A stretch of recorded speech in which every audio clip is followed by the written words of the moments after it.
Hello, everyone. Welcome to the lounge with me, Amanya. I'm so happy that you're here today.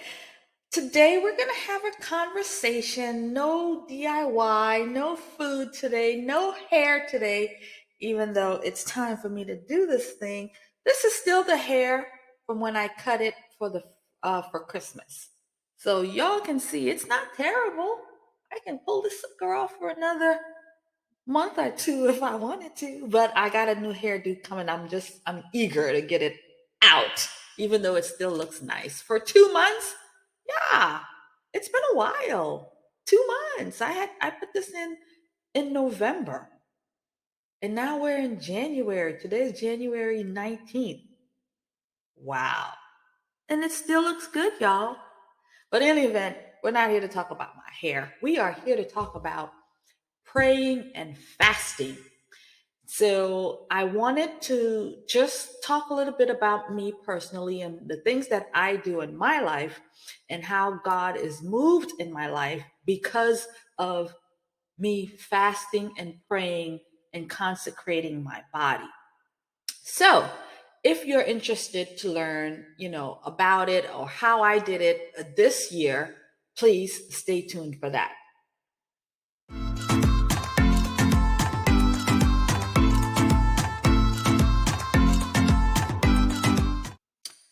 Had to tighten that up for me. I had to tighten that up.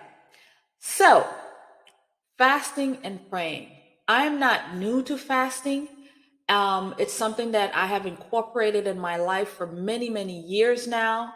But every time I go to get into the fast, I'm always weak at times, and sometimes I may fail sometimes. And so last year was a good fast. I was out of town for it. I was able to really get it in, and especially being where I was back in New Jersey visiting my family, and so even I didn't stay with them, but I was able to do what I needed to do. I had my food with me, and it was good. And so the year prior, I traveled again. This time I was, yeah, let's not talk about that. Yeah, we don't want to talk about that here. So, but this year I also was out traveling for the first week of the year. And so I ended up carrying my food with me because I traveled by car. So I just find myself every January that I'm actually traveling. I'm just really, really realizing that. And so, but any event, my fasting started midnight. There goes the alarm. 12 o'clock. It's time to pray. You see that?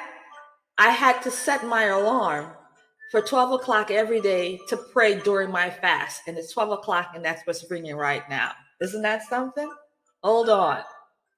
So I like to start the fast New Year's Eve at midnight.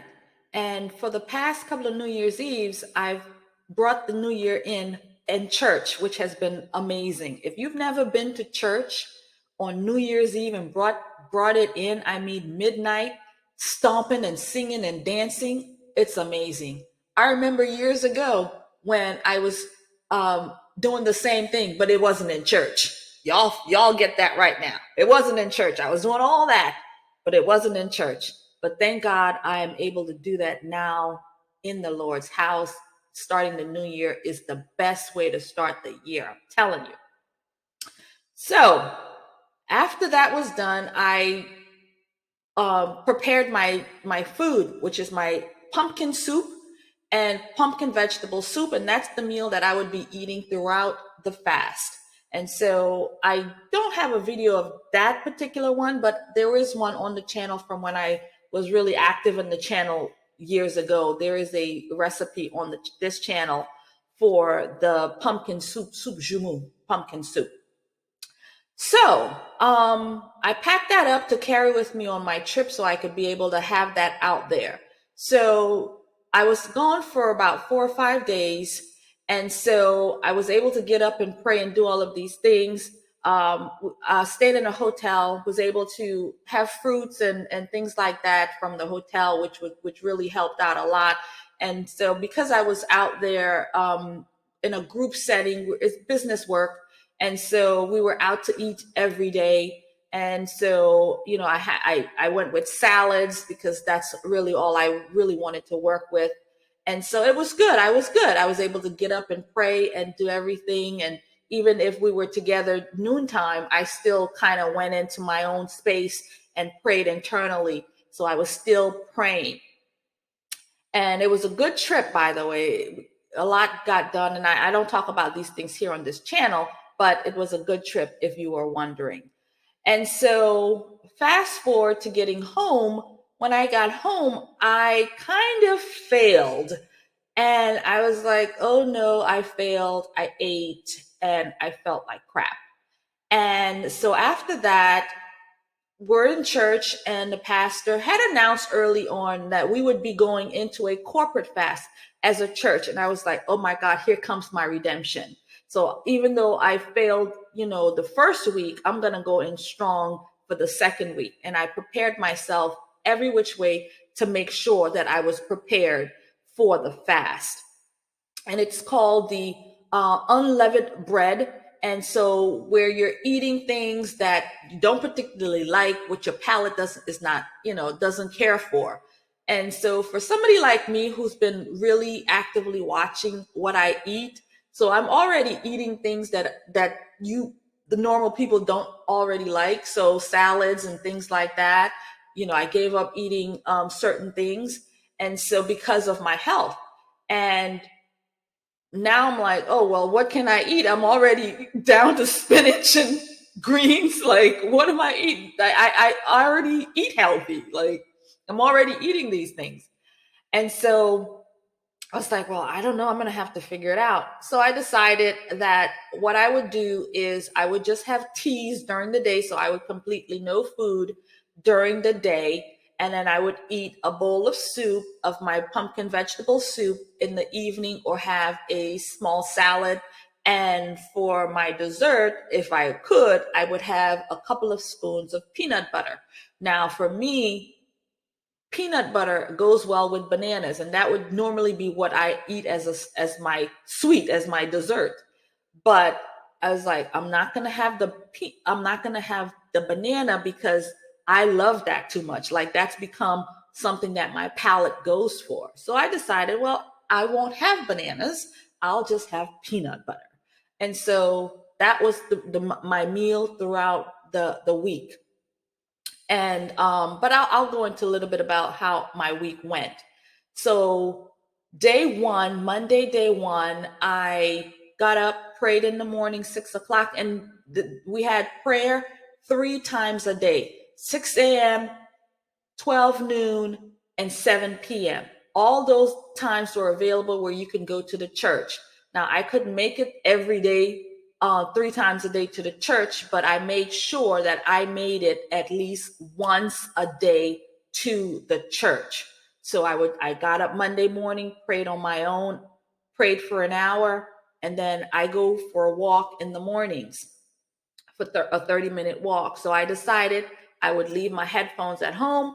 I would not be bringing them. Instead of listening to a motivational speech, that's what I normally do, Jim Rohn or Florence Scovel Shinn or whoever I listen to.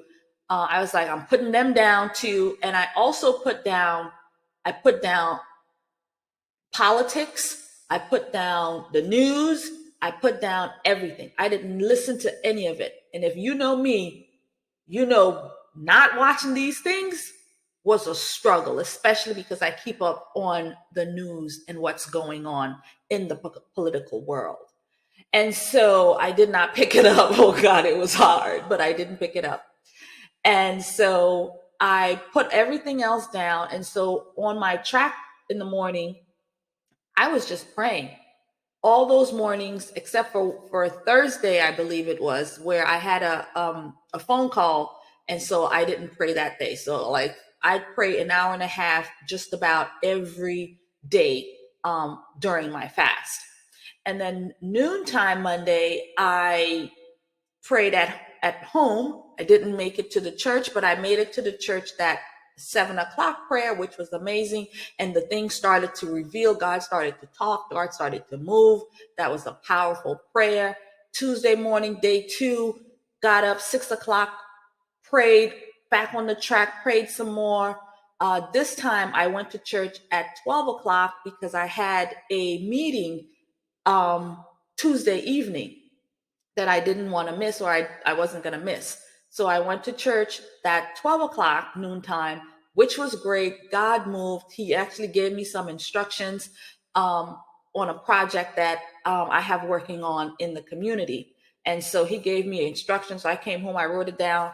Wow, amazing. So he's moving. Things is happening. Wednesday, Wednesday. Oh yeah, I went to my Tuesday night event. They catered Olive Garden, which was a fail. No, not on my part. I stayed strong. I had the salad, and it was good. I had salad. I didn't have bread. I didn't have anything else but the salad. God, they had tiramisu for dessert, which was tiramisu is one of my favorites, and being that I spent some time in the OG Olive Garden, I spent many years as an Olive Garden worker, so I know all about the food.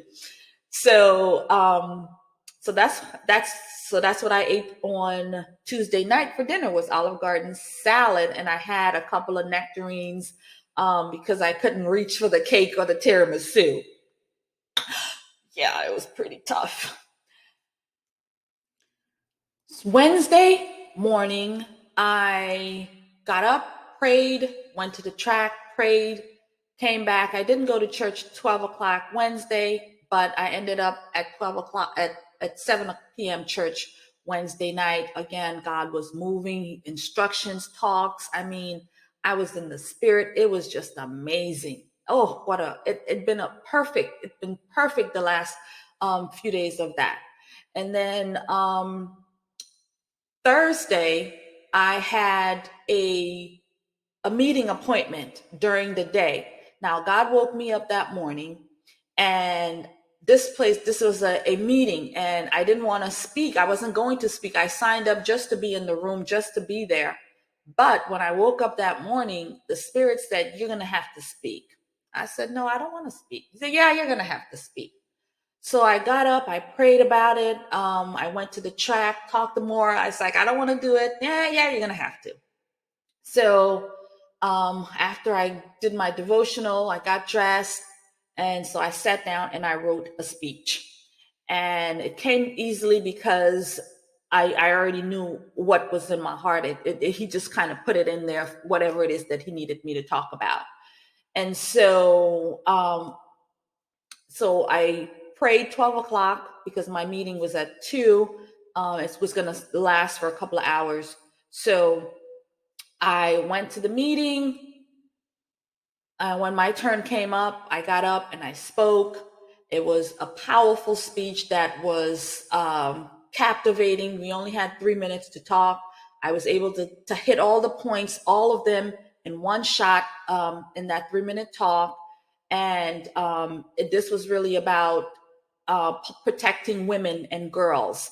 And God put it in my heart to share my own experience of not being protected as a girl. And so, yeah, it was very powerful, especially for the women in the room. And so, once that speech was done, and I ended up going to church that evening, and I had after that meeting, I had another meeting, which was a board meeting of some of the work that I do here on the ground. And so I had another board meeting. And so I ended up staying in the church parking lot and getting it done there. And so that night in church, God really moved in me. He was really like, oh man, we were talking. We were really in communication. It was awesome. And so that was Wednesday night. No, that was Thursday night. Friday, I had a long day Friday. I had a meeting in the morning with some leaders in the area. And so I was like, oh boy. I was actually invited by a friend to go. And so I had him pick me up and we went together. And so God opened the door because I was in the room at that time. One of my organizations was asked to speak at the next meeting. So there, God was just working it out. So he paved the way for me to be at that meeting, which is invitation only. And a friend brought me along. And now I got my own invite for the next meeting. Hi, Hi. So my organization was put on as a guest for the next meeting. So that was like huge. Did not see that coming at all. And so again, God going ahead to make the way, to make the connections, to open the doors. And then, so that was Friday. So Friday after that, we ended up going to eat, and I was like, I don't want to go. But then again, I didn't drive myself, so it's like, I have to be there. But it was a good experience. I ended up just having, it was a Vietnamese restaurant, so I just ended up having their soup, which was very good, and it was really, really good. And so that was Friday day, and then did some running around, some business work. And so Friday night, normally it's called Friday night burn, and that's where you go into the church and the kids is in the church on fire for the Lord. And so for Friday, but this Friday night, it was part of the fast. And so, and it was going to be all night church. So that meant that, so when I got home that afternoon, Friday afternoon, I got myself into some comfortable clothes. I packed my little traveling pillow with me, brought a blanket, and because this was my second time doing all night church, and it was awesome. And so packed myself up for all night church, and I didn't eat again since I had the Vietnamese soup during the day. So I says, I'm not going to have anything else to eat for the night until, the following day. And I ended up actually going most of the day Saturday, not eating either, and ended up eating Saturday evening. But I'm fast forwarding. So Friday night burn. So I'm at the church, get there 7:00, find me a nice cushy place to be. And then, and I'm there all night. And all night, God is talking. I'm talking, he's talking, I'm confessing, he's helping, we're moving. And it was just a back and forth. And I tell you what, God gifted me a great gift that night. Oh my God, it's going to change my life forever. It's going to change the way I pray, the way I move, the way things happen. And I'm so grateful and thankful that God gifted me this gift. And so all night long, we're talking, we're praying, and we're talking, and we're praying, and we're praying, and we're talking. And church was over about 9:00 the next morning, Saturday morning. And so I decided, well, you know what? Today's going to be the day that I really, really push it, and I'm going to attend all 3 services. I already got the 6:00 done. I went home. I went to bed. Well, I went to sleep for a little bit, got back up. I was back at the church at 12:00 noon for that prayer. That went for like an hour and a half. I prayed, God moved. Then I went back that Saturday night, 7:00, prayed, God moved, prayed, God moved. And it was awesome. And then Sunday came, of course, and I prepared what I was going to be eating for that day. Yeah, I had already dreamt it up, honey. And what I prepared was oxtails, potatoes, carrots, white beans, and I had that over some white rice, and I had a little bit of sweet yams, which I don't even know why I put that in there because I've been craving it. So I was like, I'll just have it. And so that meal was amazing. I did not video that, but for the sake of the work for YouTube and for you guys, I will just have to suffer to make another meal so that y'all can see it. So that video I will be making at some point. And that was oxtails, and that was done in my Dutch oven with my Dutch pot, not in the crock pot. So Now that was for my meal for Sunday after church. So now we're at church Sunday morning and God is moving, we're talking. And one of the things with the unleavened bread feast is that once it's over, once you the feast, it's not over until you've given a special offering, a special gift. It says so in the Bible. And so I decided, okay, I got my gift that I'm going to be giving. And so I was ready. And what it signifies is that now, see, you've done all the work. I did all the work. I prayed every day. I got up early and prayed. I gave up all that stuff and prayed, didn't eat. I did the hard work. And so now I'm going to seal that deal. I'm sealing that deal with a gift, with an offering. And so now I did my part. My part is done. And now it's time for God to do his part. It's time for God to move because I've done my part. Now we're in covenants. We're in a marriage. I've given you. Now you got to give me. And that's how that's going to go. And so I gave my offering. You got to give it with happy. You got to give it happy, baby. You got to give it happy. And so I gave my offering. The church was on fire that morning. It was amazing service. God moved, and we are expecting him to move. That was Monday. No, that was Sunday. Came home Sunday after that, feasted on my meal. I went for three times I went back and had that oxtail. My God, was it good? It was so good. And so that was my experience in the fast. During the fast, God was making moves. He was opening doors. Like that speech that I made, that speech has opened up other doors because it's opened me up as a speaker in the community. And it opened up a door that I didn't even know was going to open when it comes to my organization. All those things was happening during the fast. And then after the fast, more things has started to happen. Awesome things have started to happen. And I'm just like, okay, well, let's see where God goes with this because I am going to be watching and keeping and being motivated in all of this because I'm really eager to see what God does with me in 2023. I mean, he's put me in spaces that I never even dreamt about in 2020, 2021, 2022. And now here we are in 2023.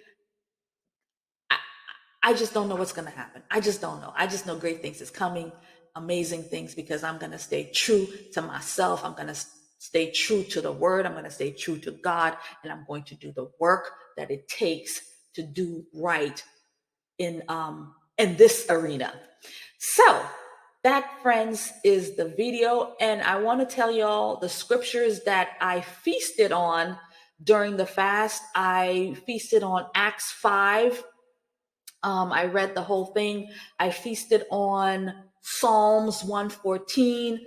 I also feasted on Psalms 54 and Matthew. And I actually shared the verse that I feasted on in Matthew 7:7, and it's where you're saying I'll link it right here. But I sent it to the community on Sunday for the Happy Sunday, Good Sunday post. And so it's Matthew 7:7 saying, that God, you said, ask and I will receive. You said, knock and the doors will be open. You said, ask and I will get. So that's pretty much what that verse is. And I talked about it. I said, God, I'm asking and you better open up these doors. You said that you will open it up. You better open it up. You said you will open, and the doors are opening, and I'm so grateful. So Matthew 7:7 was one of the ones that I continuously was on during this fast. God, I'm asking and I'm expecting you to open. I'm asking, I'm knocking, I'm expecting you to open. I'm seeking you, God, and I'm expecting to find you. And so those were the ones that I did. And so I just wanted to share that experience with you guys. I told you a whole lot about me personally here, but maybe that's something I want to start doing here. I said a lot here. in reference to who I am personally and what I do outside of this and in the real world. Here we talk hair and makeup and food, but there's real things happening in the world, and there's real issues happening in the world, and I'm very much involved in these real issues in the world. But I love being on this channel because it's a way for me to escape some of the things that I deal with on a daily. And, you know, I'm just going to leave it there. So thank you all for watching. Thank you for watching, subscribing, and sharing. I do have my new, but well, it's not so new anymore, but I have books for sale on my Amazon page. Latest book is the Life of Jesus word search puzzle. I have notebooks, and I'm working on a new planner for the year. And so that's something to look forward to. And I have a couple of other books in mind. So expect there's going to be a lot more, because again, God is moving, he's using me, and it's awesome. So again, thank you for listening to me. I think I ranted more than I gave value, but hopefully somebody got value out of this. So thank you all for watching, and I'll see you in my next video. Bye. God bless you.